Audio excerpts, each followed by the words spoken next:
All right, hey everybody. Um, we are going to get started here in just a second. I've got a PowerPoint presentation set up because one of the things that you can't see as a participant of a Zoom call is all the controls that we're trying to talk about today. So I'm going to get that set up while I give everybody a chance to get in here if anyone wants to join us live. And then we'll get started here in just a couple minutes.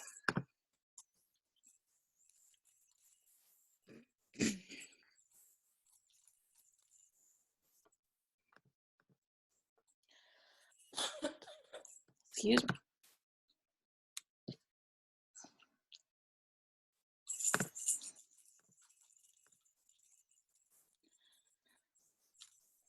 All right, and I'm going to keep an eye on my phone too, just in case we get any questions about anyone trying to join us here. So we'll hang out for just a minute or two, and then we'll go ahead and jump into this. So if you are here and want to pipe in, then by all means, please do so.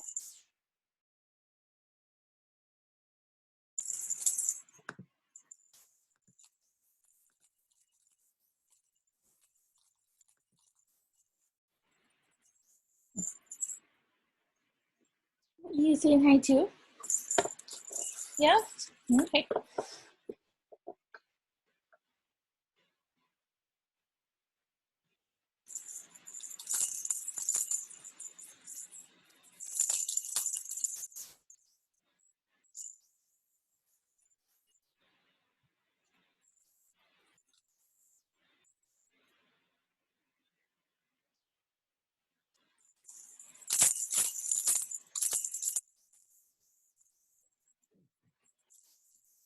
All right, so we're gonna go ahead and jump in here. And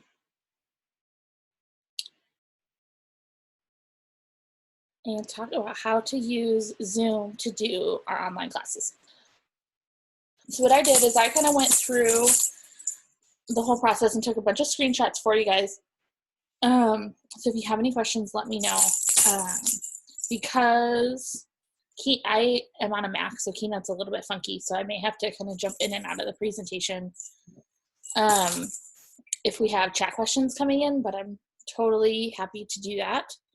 You just gotta give me a holler, or you just gotta type in your chat box if you want to say something, and I will get to that as well. So I am by no means a Zoom expert, but I've been doing weekly Zoom classes for about a month and a half to 2 months now. And so I've been starting to get a few things figured out here and there.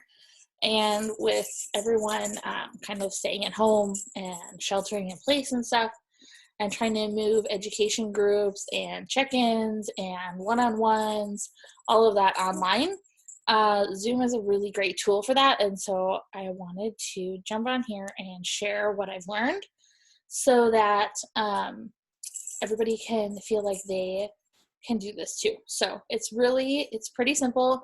If you're on a Mac, you're gonna end up installing Zoom. I believe that's true of PCs as well, but I could be wrong. But you can just go to zoom.com and create your account, and that will help you walk through the first couple of steps of how to set up an account, how to get it installed on your computer, that kind of thing. So we're just gonna talk about how to set up a meeting and some of the things that you can do within a meeting while you're there. So when you open up your Zoom app on your Mac, this is what you're first going to see. And this gives you the option to start a new meeting and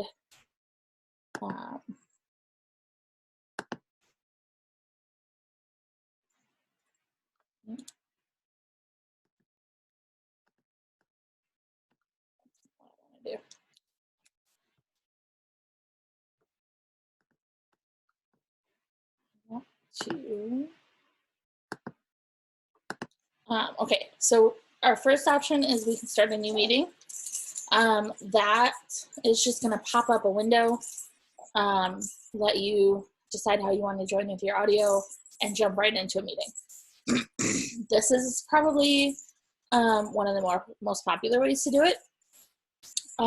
However, you can also schedule a meeting, and that will let you, we'll look at that in just a second, but that'll let you go ahead and schedule meetings out in advance. And then you will get, you can add that to your calendar on your computer and get reminders. You'll get reminders from Zoom. But then if you put it on like a Google Calendar, you also get reminders from your Google Calendar that your meeting is coming up, which means that anyone that puts that meeting on their calendar will also get reminders. So that's kind of a nice way to do that. You can do it manually and just create events on your Google Calendar. But if you, hey, don't touch that, thank you. If you schedule them ahead of time, then you can go to,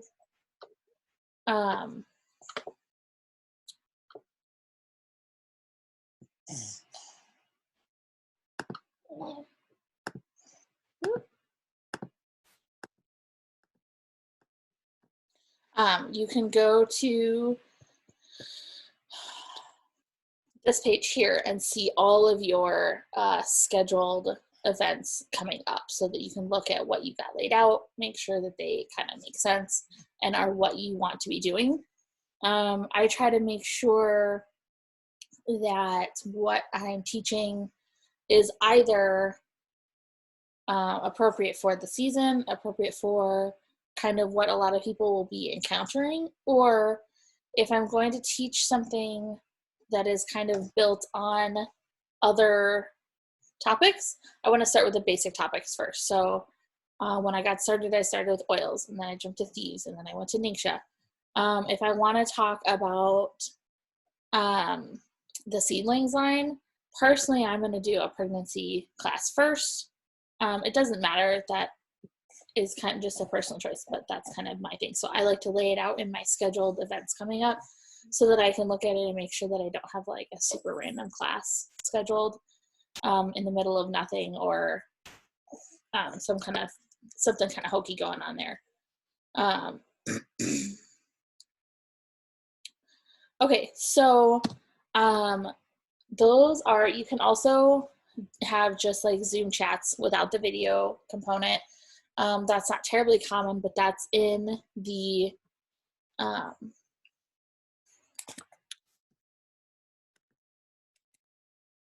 hang on one second.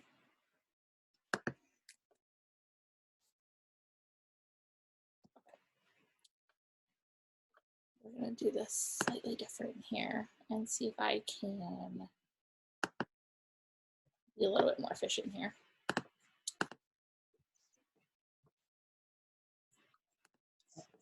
Okay.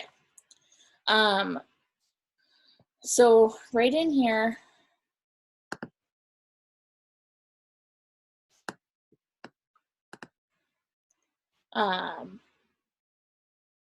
you can go to chat, and that will let you just have like an IM chat with people.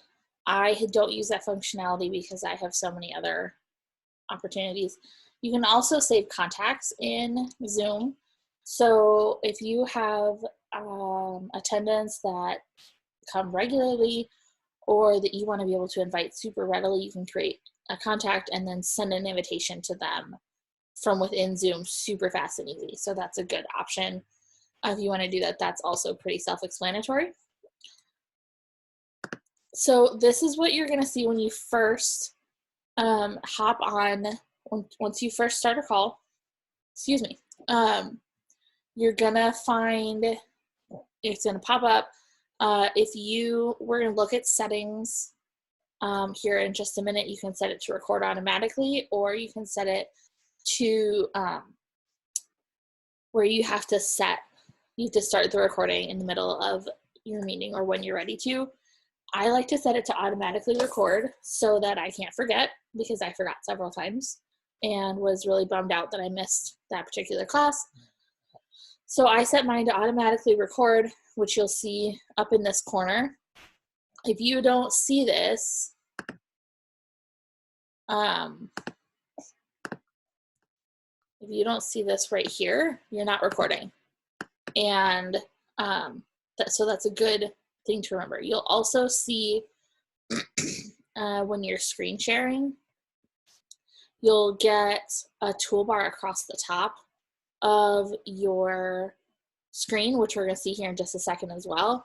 And that is going to have a little flashing red dot. So if you don't see one of those two things, you're not recording. If you want to be recording, now's the time to stop and address that and make sure that you get that started.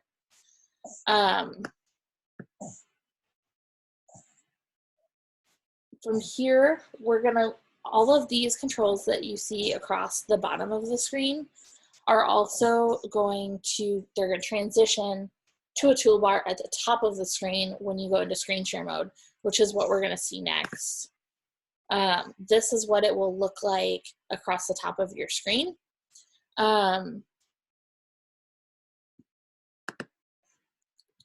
This, whoops, sorry guys. This green and red bar underneath here is going to display all the time at the top of your screen. These buttons will hide when you're not using them unless you change that in your settings. But then when you mouse over the green and red bar, then it'll pop back down. And that's where you're gonna be able to do things like mute yourself or double check some of your settings, make sure that that's working, that kind of thing. Your next button is the video. You can turn on and off video. If you just click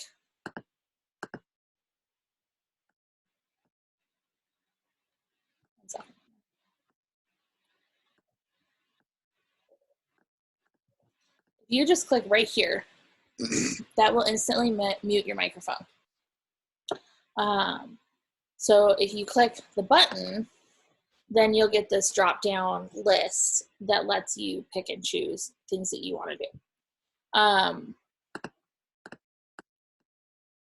If you click here on stop video, it'll hide your video.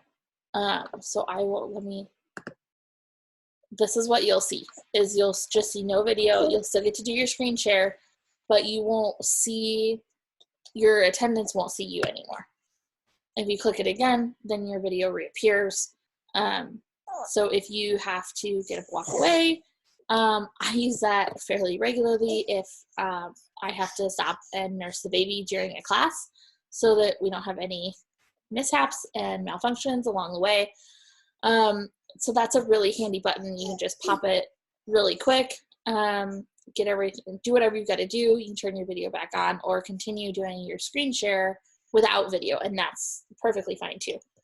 If you click on the drop down button there, then you get to choose if you have like a onboard camera on your computer and an external webcam, you can decide which one you want to use. That is mostly going to be useful if let's say you're wanting to do a video here sitting in front of your computer, but then you want to show something on a table over there and you have a webcam set up on it, you could do that. That's probably more involved than a lot of people are going to try to do, but you could totally do that if you're trying to talk about something on a table that you want to show that way. Manage participants is the next button across. That is where you can look and see who all is in your meeting. Zoom is set up so that you can have multiple people with their videos on, multiple people with microphones on, that kind of thing. And if you can set your settings so that everyone who joins is muted automatically, or they can join with audio if they choose. If everyone joins with audio, sometimes that can get way out of control. So you can hop on this button here, click Manage Participants, and you can mute people individually or mute just individual people, depending on what's going on and how that's working. I don't recommend just muting people out of spite. But if you've got someone that doesn't understand how their microphone works, or they're just loud and chaotic there, and you want to tone that down for a minute, you can do that way. You can also turn off video here. If you've got a whole bunch of people joining with video and you don't want them all on there, hi LaDonna, you can do that there as well.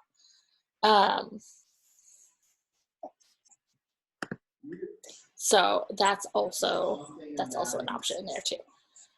So then we're going to jump over, and this is where you can set up how you want to share your screen. You'll get lots of different options depending on what windows you have open, because you can just share your entire desktop if you want to show everything that's happening on your screen. You can, if you have a bunch of different windows open in here, then they'll all show up in here. Or you can go over here to the advanced button, and that will let you share a portion of your screen.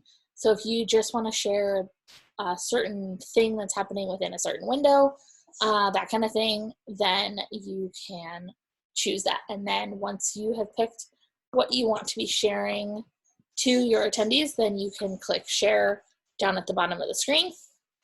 And you'll get, if you've shared a portion of your screen, you'll get a little green box around everything that you're sharing. Otherwise, if you're sharing your whole desktop, then you'll just see the whole thing, everything that's going on. And then you can also, this red bar across the top, you can stop it. And that's where, if you're done sharing but you want to keep your meeting going, click that.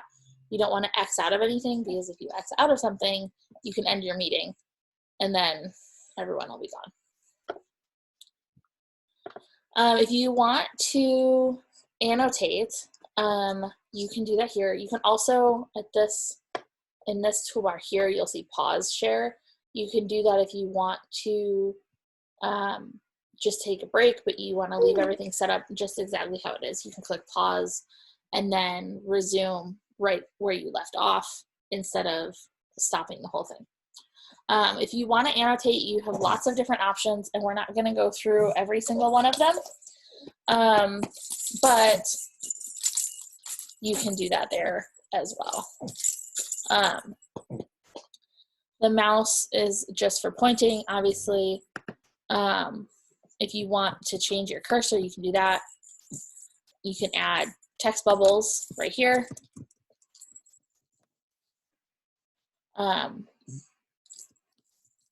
Although mine's not cooperating at the moment.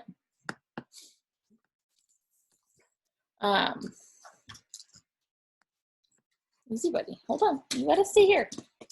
We're in the middle of something. You can draw circles, lines, shapes, all kinds of stuff. This is a good one to just start a meeting. Start a Zoom meeting without telling anybody. Hey, you can start a Zoom meeting without telling anybody, and then just practice, and no one will accidentally show up. Maverick, hey. Hey, come on. Get out of the window. Stop barking at the cows. Stop barking at the cows. Excuse me. If you start a meeting and you don't really tell anybody, you don't share your link with anyone, nobody's going to just drop by to see what's going on. So you can practice with all of this and get comfortable with it before you have people sitting there and feel the pressure of trying to make it work with an audience. This is a button that I haven't played with a whole lot because I generally have my hands full during my meetings and I don't try to do a whole lot on my screen.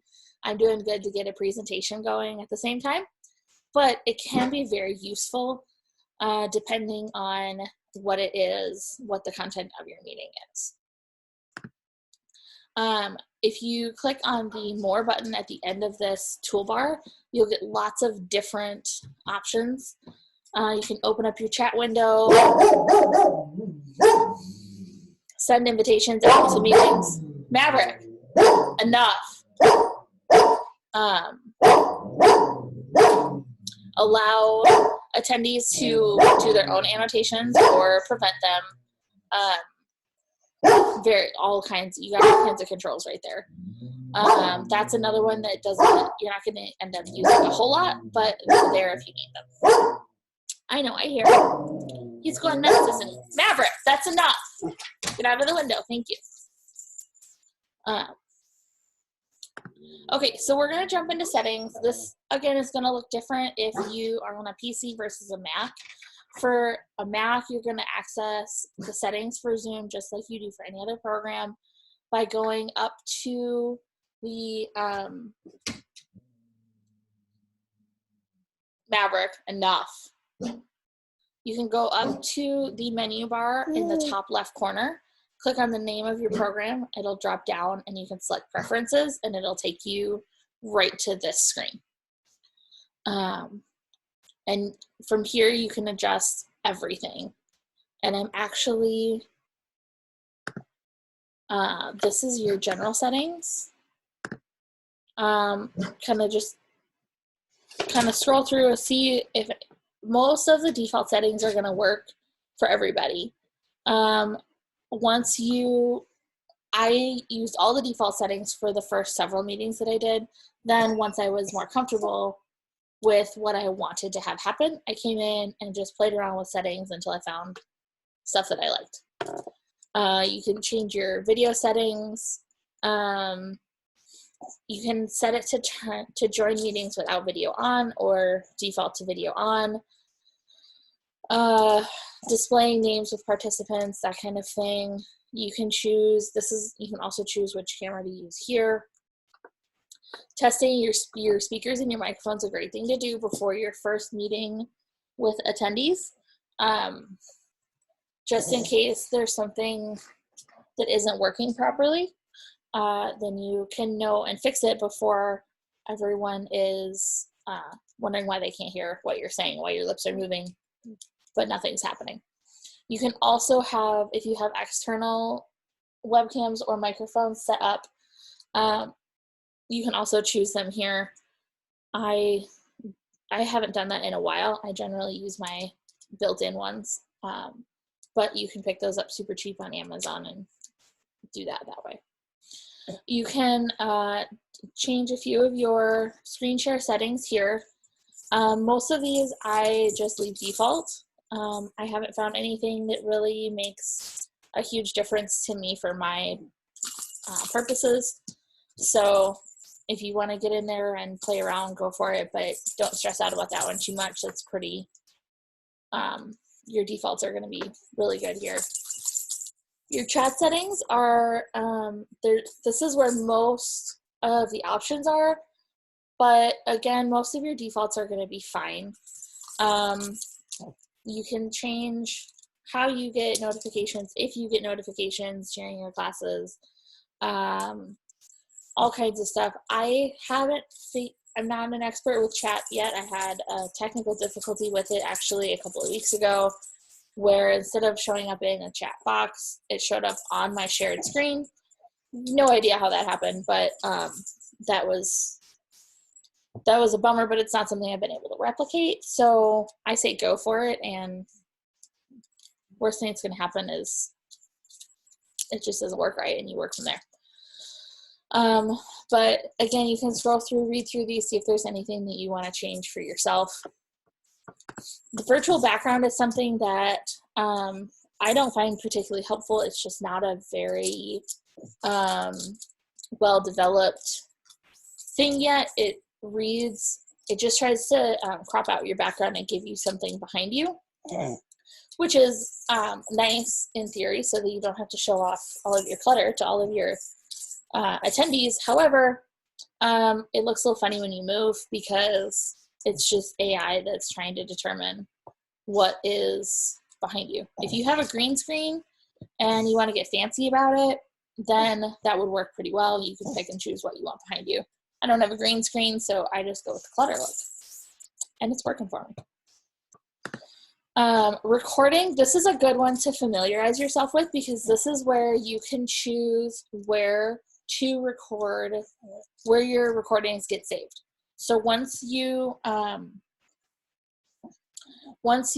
a meeting, if you have been recording that meeting, you will get a window that pops up that says it's converting the Zoom meeting. Let that finish its thing, and then you'll be able to go and find your MP4 file in whatever folder you have decided to save your Zoom recordings in. I have mine in documents, and then it created its own folder called Zoom, so they're really easy to find. You can save them wherever you want. You just want to come in here, and at the very least, you want to find where it's going to default save them. And if you want to customize that and pick a spot for it, then you want to do that before you record a whole bunch of meetings that you then can't find later. Because if you're wanting to record them and use them later, that's going to be important to be able to find them. I like to upload mine on my blog so that I can share them in our Facebook group, because my schedule doesn't really work with a lot of our members' schedules and vice versa. So I don't have a lot of live attendees in my classes, but I share them on my blog, put that into our group, and a lot of people are able to go back and watch the recordings that way. So I like to know exactly where my recordings are going and how to find them so that I can get them uploaded right away. So this is a good one to come in, get yourself familiar with, and know what you're doing and where it's going, so that you can not be surprised and not be panicking and searching for your recordings when the time comes. You can make changes to your profile here. Again, that's not one that takes a whole lot of playing around with. That's not going to make a big difference, but you can certainly get on and make sure that whatever you want saved is saved there. Setting or statistics is another one I haven't really spent any time looking at, but it's there. It's not anything you're going to play with. If you are savvy and you want to, you can go through and change a whole bunch of keyboard shortcuts here. This is not something that I've done a whole lot of in Zoom in particular. However, they can be incredibly useful if that's something that you enjoy and appreciate. Some people live by their keyboard shortcuts, and some people absolutely hate them. So if that's not something that works for you and you don't really use keyboard shortcuts, don't even worry about it. Hi, try not to roll on the floor, okay? Good job. And then accessibility is just closed captioning. And that's a resident thing inside of Zoom. And you can just adjust the size and stuff like that. So, excuse me. All of that is settings is kind of a one and done thing. For the most part, you can jump in and play with it once and get it set up how you want it to be, and then move on from there. I'm going to pull up the Zoom window here, and we're going to look at, thank you for kicking my hand, that was helpful. I'm going to look at scheduling a meeting, because that's the only thing I didn't get screenshots of. If you want to schedule a meeting, you can go in and title it, set your date and time for whatever you want. If you are using the free version of Zoom, you have a 40-minute limit on any meetings with 3 participants or more. So, yep, I got you. Come here. So if you have yourself and 2 more people, you're going to be limited to 40 minutes unless you pay for the pro version. And that's just going to be something you got to decide if that's worth it. I use the free version still because for the most part, it's just me, maybe 1 or 2 other people. And so I can go as long as I need to without having any issues. As we get more people that end up joining us live, we may end up upgrading so that we don't have to worry about that time limit. But 40 minutes is a pretty decent length, so that may not really be an issue for you either. I like to use the personal meeting ID because then my link is the same, and I can just save it for easy access when I want to share it to somebody. And then they can click the same link to access every class instead of having to get a new link for every class. And then if they can't find my post or whatever, they can just save it wherever they want to.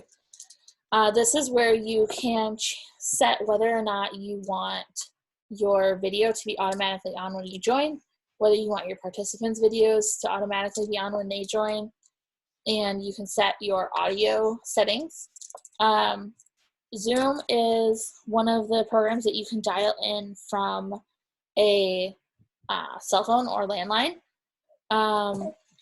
And so it'll give you all of you can change settings in here, whatnot. And it'll give you the number and the meeting ID to call and enter. If there's anyone, like if you wanted to call in and listen while you were in the car on a road trip or something, and then you can just call and listen that way instead of having to have a computer or use data to join that way. That's a good option as well. I used to do that a lot for business meetings. So that's what that is. If you just want to use computer audio, then that works too. If you pick a calendar down here, it will automatically add it to your calendar when you schedule this. So if we create a new one for tomorrow, I'm going to say I want it to go to my iCalendar. Down in your advanced options, you can decide if you want your participants muted or unmuted on entry, whether or not this is where you can set it to either automatically record or not, depending on what you're hoping to accomplish. And then you can say if you want your participants to be able to join before you do. And if you want, you can enable like a virtual waiting room where they click your link and they kind of go to this waiting room, and then you have to kind of open the door and let them into your meeting. I don't do that because I'm liable to get distracted mid-meeting and have everybody sitting in my waiting room waiting for me to let them in, and that's just going to be a mess. So I don't do that, but I do have it set to automatically record because it's easier to go back and delete a recording that I don't need than it is to salvage a class that I didn't record on accident. So once all your settings are set, you can click schedule, and it's going to pull up your calendar and let you know that it wants to add a new calendar, and you can pick which calendar you want it saved to. Click OK.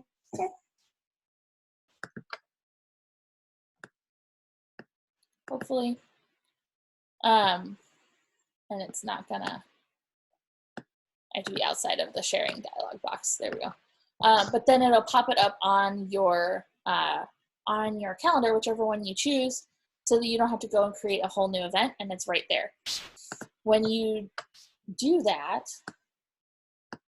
I'm not sure why it's not letting me do this, but when you create it from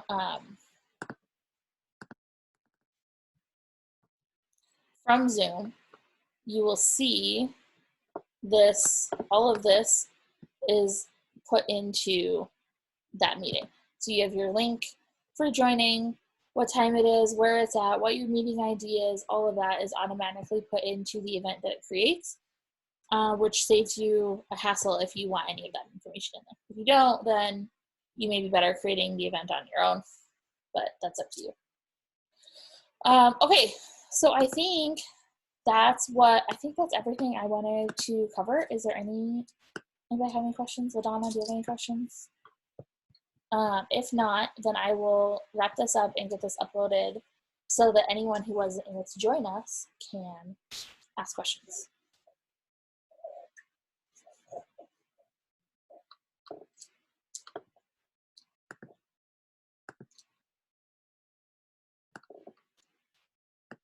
Okay. All right, well, I think that's everything. So I hope you guys have an awesome week, and I will see you around and talk to you later. Have an awesome rest of your afternoon.